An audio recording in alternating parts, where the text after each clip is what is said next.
Would adding Davante Adams fix what ails the Jets?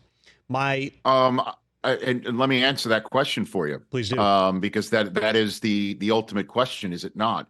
And what I think ails the Jets right now is an offense that is still learning how to operate in Rodgers' world. And, while Rodgers is learning to operate in a world in which he's 40.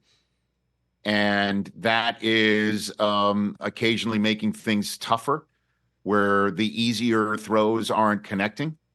And it makes it tougher in terms of Rodgers recovering from a beating like he took in Denver, and one that he suffered. I honestly thought when he went down right there, and we could see on the replay where he was screaming as his leg was caught under a group of Vikings who were all over him all day.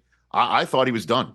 I thought he was done for the day, not, running out. And, I kind of made a little light of it by saying, like Monty Python, he's not dead yet here in England. And then he comes out, and the Jets use a very questionable roughing the punter penalty.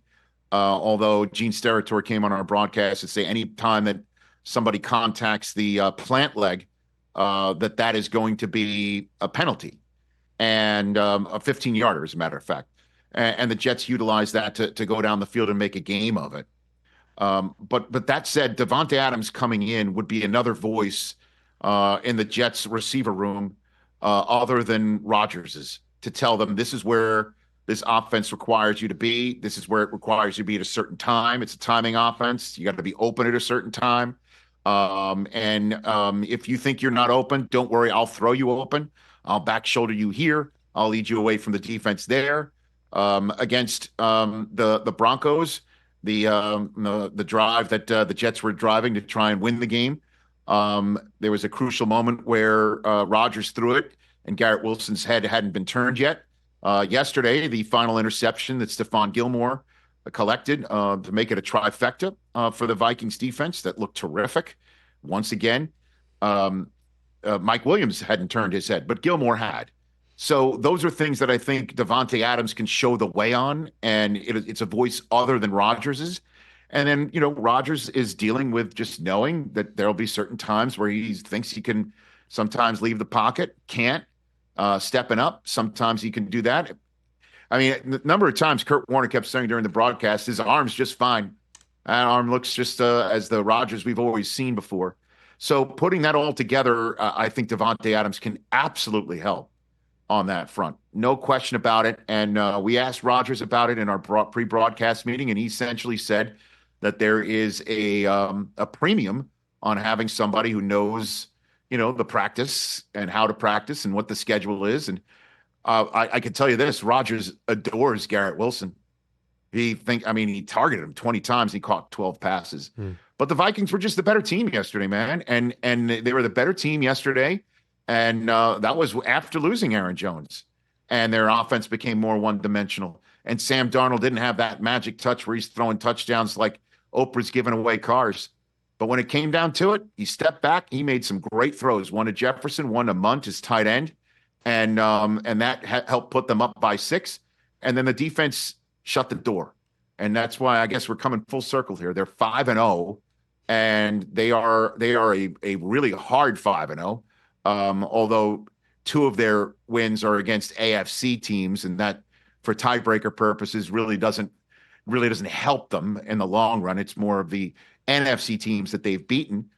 And they beat the Giants, who, that looks like a more quality win now, doesn't it? And the 49ers, who are also 2-3.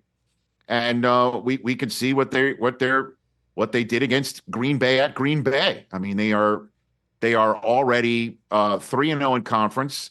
And 2 of the teams that they beat in conference are teams that a lot of people thought could win the Super Bowl this year. One of them is the golden victory, which is to win a division game on the road, and they sit on a bye week and again, Detroit comes back and can have an opportunity, the Vikings to vanquish them at home and do the whole skull chant in Minnesota as opposed to in UK. It was a very impressive win for the Vikings. And I'm not just adding all that because all Vikings fans think that I'm a biased SOB.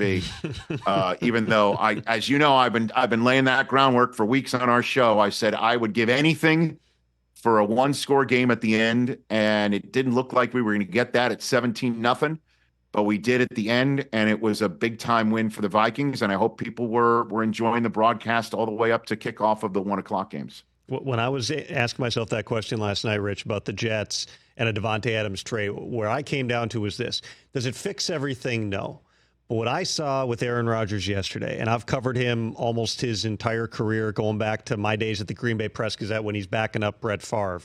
He threw 10 balls in that game that he was throwing to Davante Adams, that he was throwing to Jordy Nelson, that he was throwing to these guys who he's had this innate nonverbal communication with through his entire career.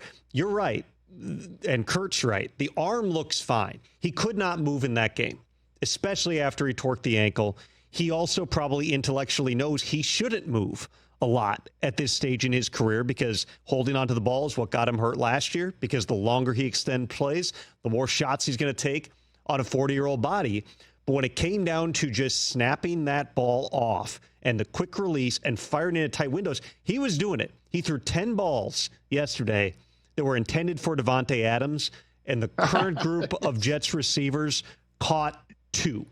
The ball in the end zone to Lazard, where he threads it, and it is in the exact right spot behind the defender. It's a back shoulder throw of sorts, but to the middle of the field, and it doesn't connect. He's seen Davante Adams make that play over and over and over again. It is not a quick fix for the New York Jets, but if they're able to bring in that guy, and remember, Rodgers has also talked many times about his belief that players at the end of their career can summon something, a will and a want to. I am certain he spent that flight back from London thinking we can get exactly that out of Davante Adams. You've got another week here, Rich, in London. Get ready for the game. So take me through. The teams don't get there till later in the week, right? So the Bears are getting in a little early, and the Jaguars getting late because they've got another game on the other side. Just to put a bow on everything you just said, when we talked to Rodgers about Adams, I did say to him, hey, it does sound like 17 could help around here. And he looked at me and he says, Malachi Corley, because that's who's currently wearing number 17. It was inactive. And I'm like, no. I mean, Adams. And he did say that Adams learned from Jordy Nelson, who learned from Donald Driver, and then there was Greg Jennings before him. So, that's the point, is that Adams can maybe show the way in a way that Rodgers is attempting to, but obviously he comes in with a certain bona fides in a wide receiver room that would be valuable. Catch the Rich Eisen Show every single day on the Roku Channel, 12 to 3 Eastern, for free.